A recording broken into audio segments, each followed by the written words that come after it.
नमस्कार, मंत्रा ट्यूटोरियल्स के online platform में आप सभी का स्वागत है। आज हम लोग मरुस्थल डेजर्ट के बारे में चर्चा करेंगे। विश्व के जो प्रमुख मरुस्थल है उसकी हम आज चर्चा करेंगे। देखिए, मरुस्थल का मतलब होता है ऐसा स्थल, ठीक है, जहां पर लंबे समय से ज्यादा वर्षा नहीं हो रही, यानी 20 सेंटीमीटर से कम वर्षा होती है, उसी उस क्षेत्र को क्या कहते हैं? मरुस्थल कहते हैं। ठीक है। और दूसरा, वहां पर पेड़ पौधे भी ज्यादा नहीं होते, झाड़ियां होती है, तो इस प्रकार के क्षेत्र को क्या बोलते हैं? मरुस्थल। रेतीला स्थान रहता है। तो चलिए आज हम देखते हैं विश्व के जो प्रमुख मरुस्थल है उसके बारे में। ठीक है। अब ये आपको विश्व का डायग्राम दिख रहा है।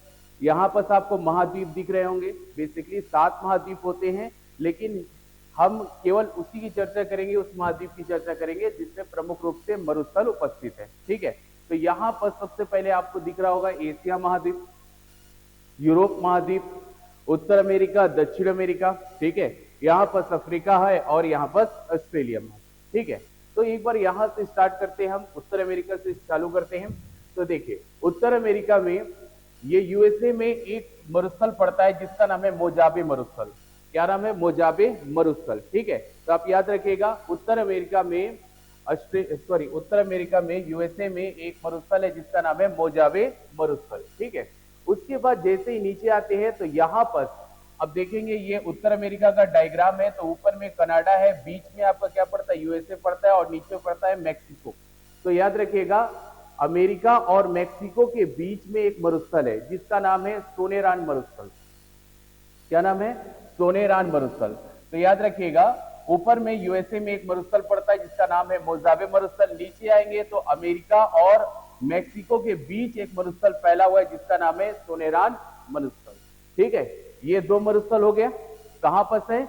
ये उत्तर अमेरिका में है। ठीक है। तो आपको 2 बस याद रखना है। उत्तर अमेरिका में जो मरुस्थल है, सबसे पहला मोजाबे मरुस्थल और दूसरा सोनोरान मरुस्थल। ठीक है। उसके बाद जैसे हम दक्षिण अमेरिका आते हैं तो एक चीज याद रखिएगा, दक्षिण अमेरिका में एक खास बात होता है, इसे सांपों की भूमि भी कहा जाता है। ठीक है। और यहां पर विश्व का सबसे बड़ा एवरग्रीन फॉरेस्ट, ठीक है, सदाबहार वन, ठीक है, विश्व का सबसे बड़ा जंगल है जिसका नाम है अमेजन। अमेजन का जंगल। और ऐसा बोला जाता है कि पूरे वायुमंडल में जितनी भी ऑक्सीजन है, ठीक है, उसका 20% ऑक्सीजन यहीं से सप्लाई होता है। ठीक है। 20% ऑक्सीजन यहीं से सप्लाई होता है। ठीक है। अब यहां पर दक्षिण अमेरिका की अगर बात कर रहे हैं तो दक्षिण अमेरिका में सबसे पहला जो मरुस्थल है उसका नाम है पेंटागोनिया। ठीक है। इसका क्या नाम है? पेंटागोनिया। और थोड़ा इसको बड़ा करके हम समझते हैं। ठीक है। तो यहां दक्षिण अमेरिका में, अगर दक्षिण अमेरिका की चर्चा कर रहे हैं, ठीक है, तो यहां पर जो पहला मरुस्थल आएगा उसका क्या नाम है? पेंटागोनिया। ठीक है। पेंटागोनिया का मरुस्थल ये कहां पर है? ये अर्जेंटीना में है। ये कहां पर है? ये अर्जेंटीना में। ठीक है, याद रहेगा। इसके बाद जैसे ही नीचे आते हैं तो एक और मरुस्थल पड़ता है जिसका नाम है आटाकामा का मरुस्थल। एक और मरुस्थल पड़ता है जिसका क्या नाम है? आटाकामा का मरुस्थल। और ये बेसिकली कहां है? ये चिली और पेरू में है। ये चिली और पेरू में है। ठीक है। एक बार इसका इधर को एक बार और रिवीजन कर लेते हैं, एक बार थोड़ा बड़ा कर देते हैं, बड़ा करके थोड़ा देख लेते हैं। ठीक है। अब देखिए, यहां बस याद करना है अपने को, उत्तर अमेरिका की जब भी चर्चा किया तो मोजाबे आएगा यूएसए में। ठीक है। नीचे की ओर आएंगे तो सोनेरान आएगा। ये कहां पर है? मैक्सिको और अमेरिका के मध्य में फैला हुआ मरुस्थल है। नीचे की ओर दक्षिण अमेरिका में आते हैं तो दक्षिण अमेरिका में सबसे पहला आएगा पेंटागोनिया, जो कहां पर है? अर्जेंटीना में है। जो कहां पर है? अर्जेंटीना में है। और उसके नीचे अगर आ जाते हैं तो चिली और पेरू में फैला हुआ एक मरुस्थल है, ज्यादातर चिली में फैला हुआ है। इसका क्या नाम है? आटाकामा का मरुस्थल। तो 4 मरुस्थल इसमें से याद करने। ठीक है। उसके बाद जैसे हम आते हैं तो ये अफ्रीका महाद्वीप है। ये अफ्रीका महाद्वीप है, इसे काला महाद्वीप भी कहते हैं। ठीक है। अब ये अफ्रीका महाद्वीप की जब भी चर्चा करते हैं तो याद रखिएगा, अफ्रीका महाद्वीप के उत्तरी अफ्रीका में, यानी कि ऊपर की ओर, विश्व का सबसे बड़ा मरुस्थल है। ठीक है। जिसे सहारा मरुस्थल कहा जाता है। विश्व का सबसे बड़ा मरुस्थल है जिसे सहारा मरुस्थल कहा जाता है। और इसके बारे में 2 चीज याद रखिएगा, ये पूरे अफ्रीका महाद्वीप का 31% भाग को कवर करता है। ये पूरे अफ्रीका महाद्वीप के 31% एरिया को क्या करता है? कवर करता है। तो ये ध्यान रखिएगा।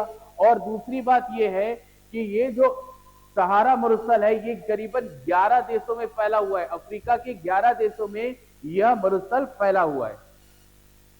ठीक है, तो ये हो गया आपका कौन सा मरुस्थल हो गया? सहारा मरुस्थल। तो विश्व का सबसे बड़ा और सबसे गर्म मरुस्थल के नाम से इसको क्या जाना जाता है। ठीक है, तो अफ्रीका महाद्वीप के उत्तरी भाग में कौन सा मरुस्थल है? सहारा मरुस्थल है। ठीक है, और उसके जैसे ही नीचे आएंगे तो आपको कालाहारी मरुस्थल पाएगा। ठीक है, अफ्रीका में अधिकतर काली जनजाति ज्यादा रहती है, काले लोग ज्यादा रहते हैं, काला मरुस्थल भी कहा जाता है।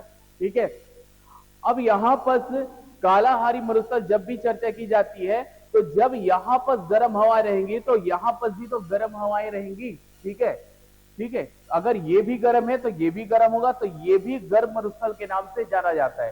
तो ये भी गर्म मरुस्थल है और ये भी गर्म मरुस्थल है। कालाहारी मरुस्थल एक गर्म मरुस्थल है और ये बेसिकली कहां है? तो बोत्सवाना, नामीबिया और साउथ अफ्रीका में ये फैला हुआ है। बोत्सवाना, नामीबिया और साउथ अफ्रीका में ये फैला हुआ है। ठीक है, चलिए आगे देखते हैं। अब देखते हैं ऑस्ट्रेलिया के बारे में। ठीक है, ऑस्ट्रेलिया महाद्वीप को पहले ओशिनिया महाद्वीप के नाम से भी जाना जाता था। पहले ओशिनिया महाद्वीप के नाम से भी जाना जाता। ऑस्ट्रेलिया महाद्वीप की खास बात यह है कि यहां पर 3 मरुस्थल है और उसमें सबसे बड़ा जो मरुस्थल आएगा उसका नाम है ग्रेट विक्टोरिया मरुस्थल। जो सबसे बड़ा मरुस्थल है उसका नाम क्या है? ग्रेट विक्टोरिया मरुस्थल। ऑस्ट्रेलिया का सबसे बड़ा मरुस्थल है ना, ऑस्ट्रेलिया का सबसे बड़ा मरुस्थल है, उसका नाम है ग्रेट विक्टोरिया मरुस्थल। ठीक है, उसके बाद दूसरा सबसे बड़ा मरुस्थल आएगा, उसका क्या नाम है? ग्रेट सैंडी मरुस्थल। ग्रेट सैंडी मरुस्थल। तो ऑस्ट्रेलिया में बेसिकली 3 मरुस्थल आते हैं, जिसमें सबसे पहला मरुस्थल है ग्रेट विक्टोरिया मरुस्थल, दूसरा मरुस्थल है ग्रेट सैंडी मरुस्थल और तीसरा मरुस्थल है जिसका नाम है गिब्सन। ठीक है, तो ये 3 मरुस्थल है। ये तीनों मरुस्थल कहां है? ऑस्ट्रेलिया में है। और ऑस्ट्रेलिया का सबसे बड़ा मरुस्थल का अगर कभी भी नाम पूछता रहा है तो ग्रेट विक्टोरिया मरुस्थल। ठीक है, याद रहेगा, ग्रेट विक्टोरिया मरुस्थल। अब बात करते हैं एशिया महाद्वीप की। ठीक है, एशिया महाद्वीप की चर्चा करते हैं। ठीक है, एशिया महाद्वीप की जब हम चर्चा कर रहे हैं तो एशिया महाद्वीप में सबसे अधिक मरुस्थल पाए जाते हैं। और एक चीज याद रखिएगा, अगर आपसे पूछा जाए कौन सा ऐसा महाद्वीप है जहां बिल्कुल मरुस्थल नहीं पाए जाते, बिल्कुल डेजर्ट नहीं पाए जाते, वो है यूरोप महाद्वीप। वो कौन सा महाद्वीप है? यूरोप महाद्वीप। ठीक है, तो अगर बात करते हैं हम एशिया महाद्वीप की तो याद रखिएगा एशिया महाद्वीप में सबसे पहला ऊपर में मरुस्थल आता है जिसका नाम है गोबी का मरुस्थल। ये देख सकते हैं सबसे पहला मरुस्थल क्या है? गोबी का मरुस्थल। और ये बेसिकली कहां है? ये मंगोलिया और चीन में है। अगर आप एशिया महाद्वीप का डायग्राम देखेंगे तो एशिया महाद्वीप के अगर ऊपरी भाग में क्या पड़ता है तो ऊपरी भाग में विश्व का सबसे बड़ा देश पड़ता है जिसका नाम है रूस। क्षेत्रफल की दृष्टि सबसे बड़ा क्षेत्र। ठीक है, और ये वाला जो भाग है, ये जो एशिया का भाग है, इसका ऊपरी भाग अगर जाएंगे तो सबसे पहला देश जो पड़ेगा वो हो जाएगा रूस। ठीक है, और रूस का कौन सा क्षेत्र पड़ेगा? साइबेरिया क्षेत्र। ठीक है, तो ये वाला जो ऊपर की ओर जाएंगे तो ऊपर की ओर जाने पर आपका कौन सा पोल पड़ता है? North pole. याद रखिएगा, नॉर्थ पोल। अगर एग्जांपल के तौर पे मैं यहां पर डायग्राम बना देता हूं तो इस प्रकार का अगर विश्व का एक ग्लोब बना देते हैं तो ऊपर में क्या पड़ता है? ये पड़ता है आपका नॉर्थ पोल और ये पड़ता है आपका साउथ पोल। ठीक है, यहां पर क्लियर। अब नॉर्थ पोल अगर साउथ पोल है तो यहां पर सबसे पहला एक देश पड़ जाता है आपका, बहुत विशाल है, उसका नाम है रूस।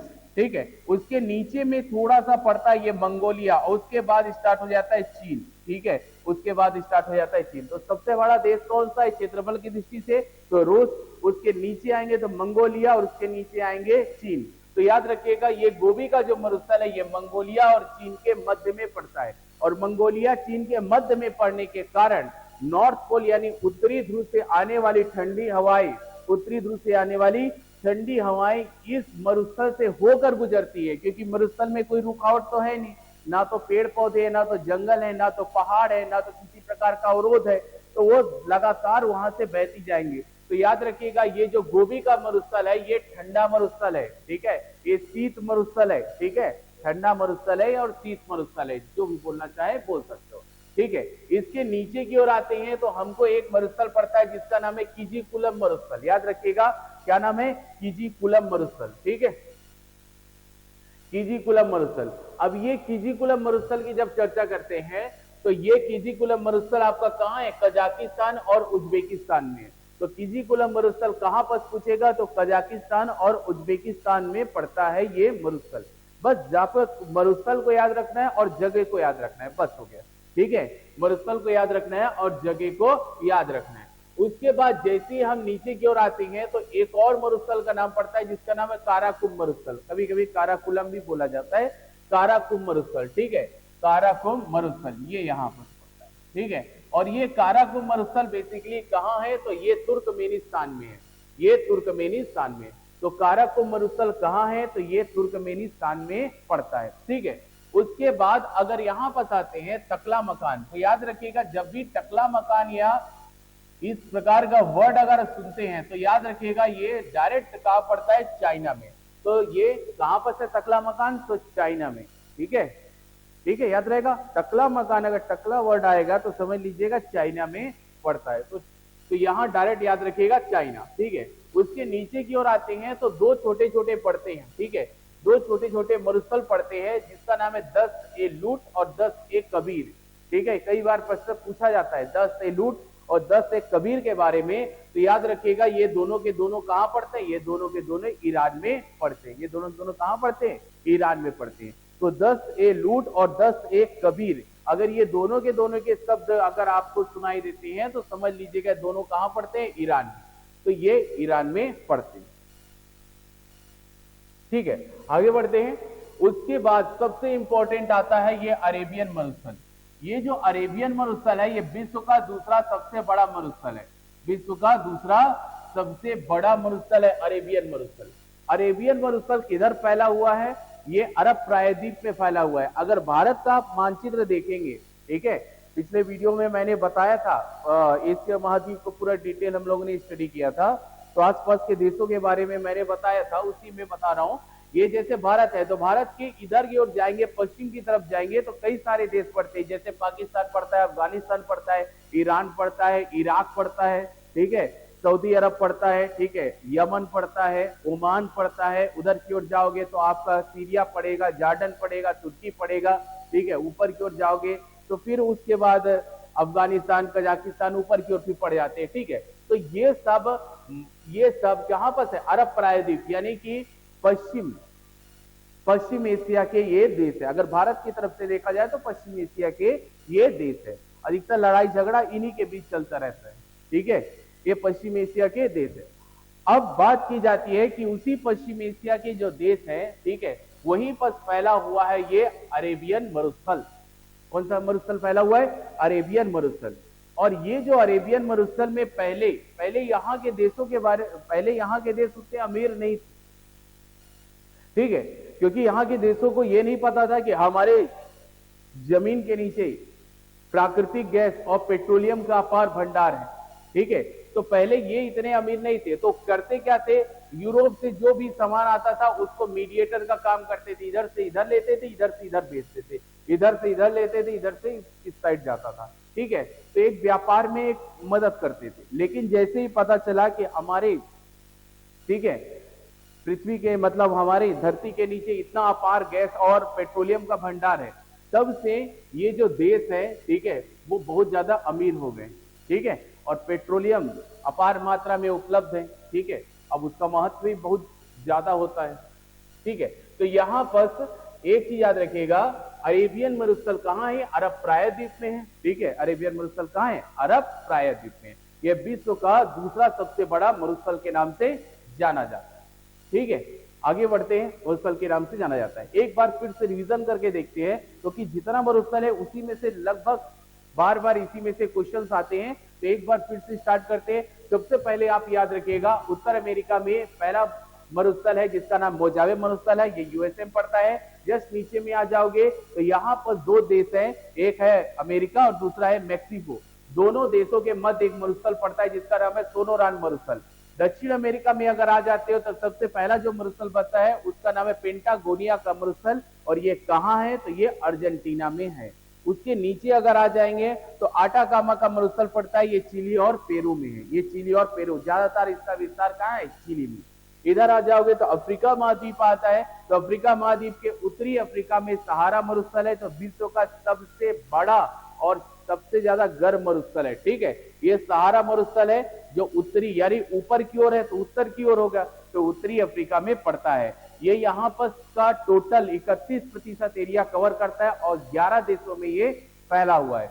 नीचे की ओर आते हैं तो कालाहारी मरुस्थल आता है, ये बोत्सवाना, नामीबिया और साउथ अफ्रीका में फैला हुआ है। अगर बात करते हैं ऑस्ट्रेलिया महाद्वीप की, तो ऑस्ट्रेलिया महाद्वीप में 3 मरुस्थल सबसे फेमस है, जिसमें सबसे बड़ा अगर बात करते हैं तो ग्रेट विक्टोरिया मरुस्थल, दूसरे नंबर की बात करते हैं तो ग्रेट सैंडी मरुस्थल, और तीसरा मरुस्थल की बात करते हैं तो गिब्सन मरुस्थल। यानी 3 मरुस्थल को अपने को याद रखना है। ठीक है, उसके बाद बात करते हैं हम एशिया महाद्वीप की, तो एशिया महाद्वीप में सबसे ज्यादा मरुस्थल पाए जाते हैं।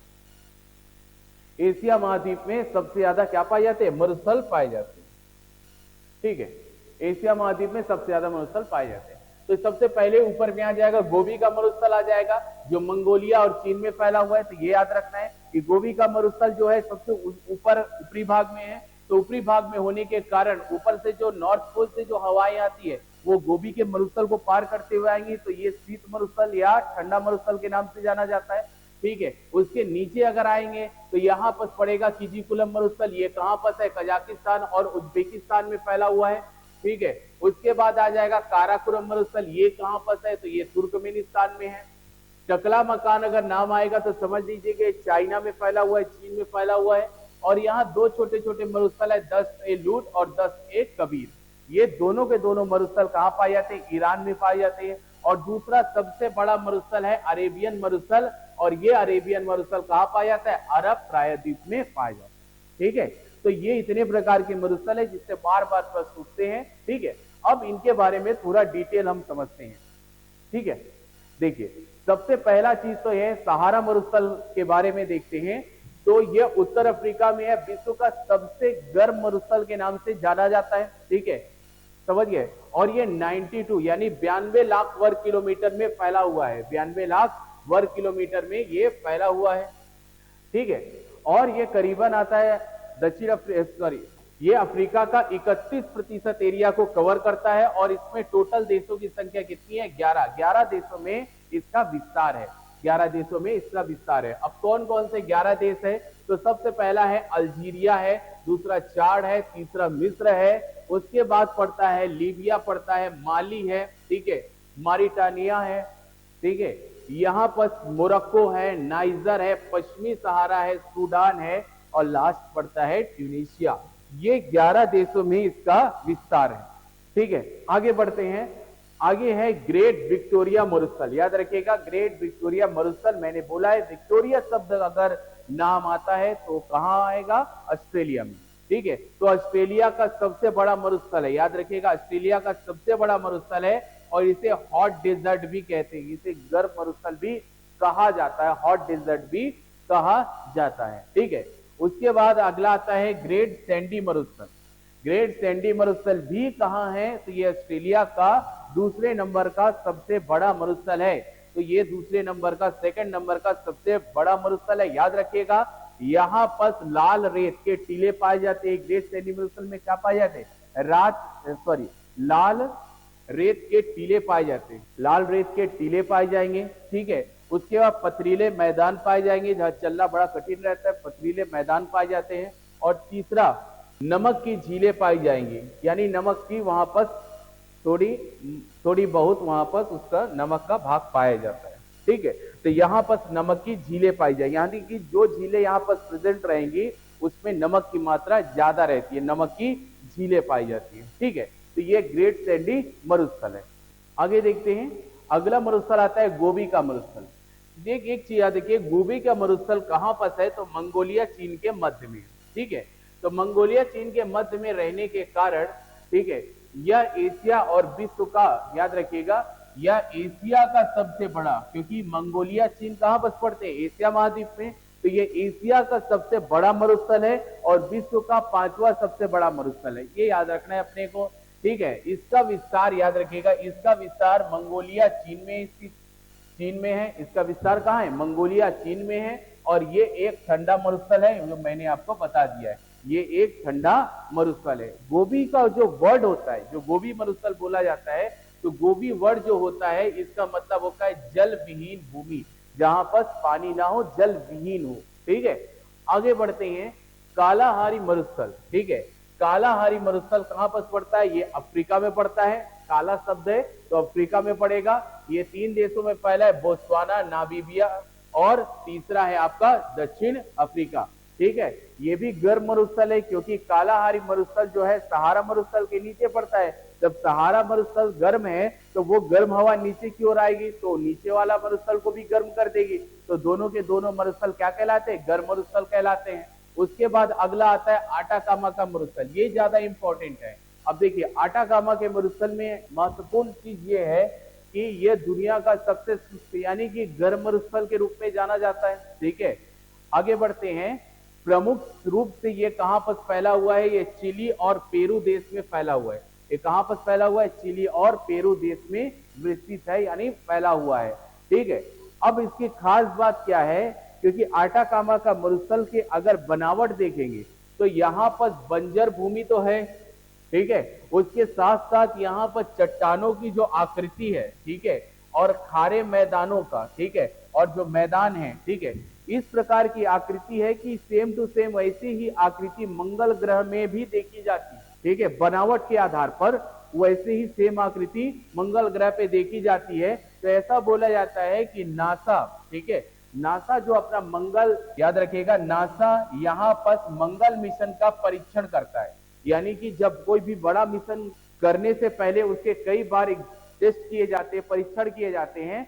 तो अगर वैसे ही सेम टू सेम स्ट्रक्चर पाया जाता है तो मंगल मिशन का कोई भी यान का परीक्षण करने से पहले नासा यहाँ पर क्या करता है? उसका परीक्षण करता है। उसके बाद मेन जो मिशन है उसको अंजाम दिया जाता है। तो सेम टू सेम बनावट होने के कारण इसका प्रयोग किया जाता है, इसीलिए ये इंपॉर्टेंट। ठीक है, तो आटाकामा का मरुस्थल का प्रयोग नासा द्वारा मंगल मिशन के प्रक्षेपण में किया जाता है, यानी कि वहां पर प्रैक्टिस में किया जाता है। आगे देखिए, अगला है टकला मकान। टकला मकान यहाँ है चीन में। याद रखिएगा, टकला मकान कहाँ है? चीन में स्थित है। पहला चीज तो ये, ठीक है, यह दुनिया का दूसरा सबसे बड़ा रेतीला रेगिस्तान है। ऐसा बोला जाता है कि टकला मकान में धूल भरी आंधी बहुत ज्यादा आती है, यानी कि रेगिस्तान में भी एक तूफान चलता है जो अधिकतर टकला मकान में थोड़े थोड़े समय में उठता रहता है। ठीक है, इसीलिए इसे मौत का सागर भी कहते हैं। इसे क्या कहते हैं? मौत का सागर भी कहते हैं। तो टकला मकान कहाँ है? चीन में है। यहाँ पर धूल भरी आंधी बहुत ही ज्यादा आती है, तूफान बहुत ज्यादा आते हैं। ठीक है, और इस तूफान थोड़ी थोड़ी देर में उठते रहते हैं, लगातार थोड़ी थोड़ी देर में आते रहते हैं, इसीलिए इसको मौत का सागर भी कहा जाता है। ऐसा भी बोला जाता है कि एक बार आप यहाँ पर इंटर हो गए तो आप बाहर नहीं निकल सकते। ठीक है, या तो आप अपनी मर्जी से जाओ, लेकिन अपनी मर्जी से बाहर नहीं निकल सकते हो। ठीक है, तो इसीलिए बोला जाता है यू गो इन, ये लिखा हुआ है, you go in, you do not go out, you do not go out, यानी कि आप अंदर तो जा सकते हो लेकिन बाहर नहीं जा सकते हो। ठीक है, तो ये है टकला मकान। ठीक है, आगे बढ़, देखिए, अगर आपसे कभी कभी क्वेश्चन पूछा जाता है कि विश्व के प्रमुख मरुस्थलों का क्रम, तो ये क्रम आप याद रखिएगा।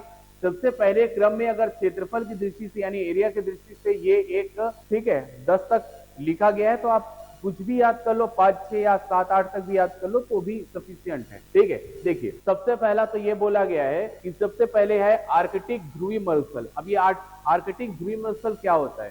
तो एक चीज है, अगर विश्व का ग्लोब देखोगे, आप नक्शा देखोगे, तो विश्व के बीच में यानी पृथ्वी के बीच से जो एक रेखा जाती है उसे 0 डिग्री लाइन कहते हैं, या इक्वेटर कहते हैं, या विषुवत रेखा कहते हैं, या क्या बोलते हैं? भूमध्य रेखा, कोई भी नाम ले लो। ठीक है, इसके ऊपर 23.5 डिग्री ये रेखा जो जाती है इसे ट्रॉपिक ऑफ कैंसर कहते हैं या कर्क रेखा कहते हैं, और नीचे की ओर से जाती है तो ट्रॉपिक ऑफ कैप्रिकॉर्न कहते हैं यानी मकर रेखा कहते हैं। ठीक है, और ऊपर की ओर जाते हैं तो 66.5 डिग्री को जो लाइन जाती है इसे कहते हैं आर्कटिक वृत्त। क्योंकि हमारा जो है पृथ्वी गोल है, तो ये वाली जो रेखा इसे कहते हैं आर्कटिक वृत्त। ये वाली रेखा को क्या क्या क्या बोलते हैं? आर्कटिक वृत्त बोला जाता है, इसे कहते हैं आर्कटिक वृत्त। ठीक है, आर्कटिक सर्कल भी बोला है, इसे कहते हैं अंटार्कटिक वृत्त। ठीक है, तो यहां से आर्कटिक वृत्त और अंटार्कटिक वृत्त ये नीचे है, तो इसके ऊपर का जो स्पेस है यहीं पर ऊपरी भाग में आपका एक मरुस्थल पड़ता है। ठीक है, अब ये निचले भाग में भी मरुस्थल पड़ता है,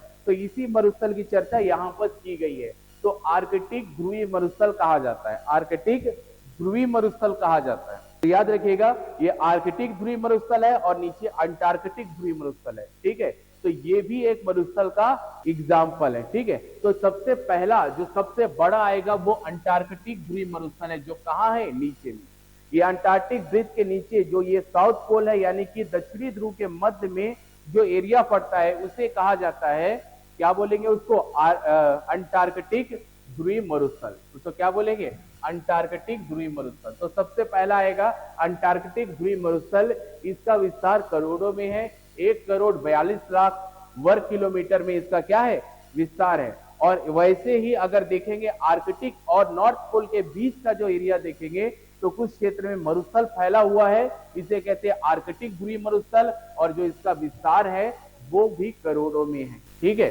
इसका है 1,39,000, 1,39,00,000 वर्ग किलोमीटर इसका क्या है, विस्तार, ठीक है।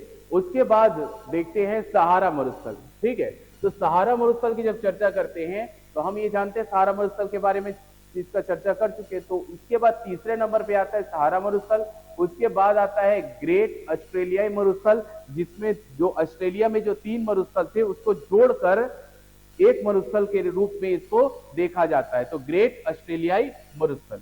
उसके बाद देखा जाता है अरब मरुस्थल के बारे में, उसके बाद गोबी के मरुस्थल के बारे में, ठीक है। क्रम से है कालाहारी मरुस्थल, पेंटागोनिया, सीरिया मरुस्थल और ग्रेट बेसिन मरुस्थल, ठीक है। तो ये लगातार मरुस्थलों का क्रम है, ठीक है। तो इसको आप देख लीजिएगा, याद कर लीजिएगा, सिंपल है, ठीक है।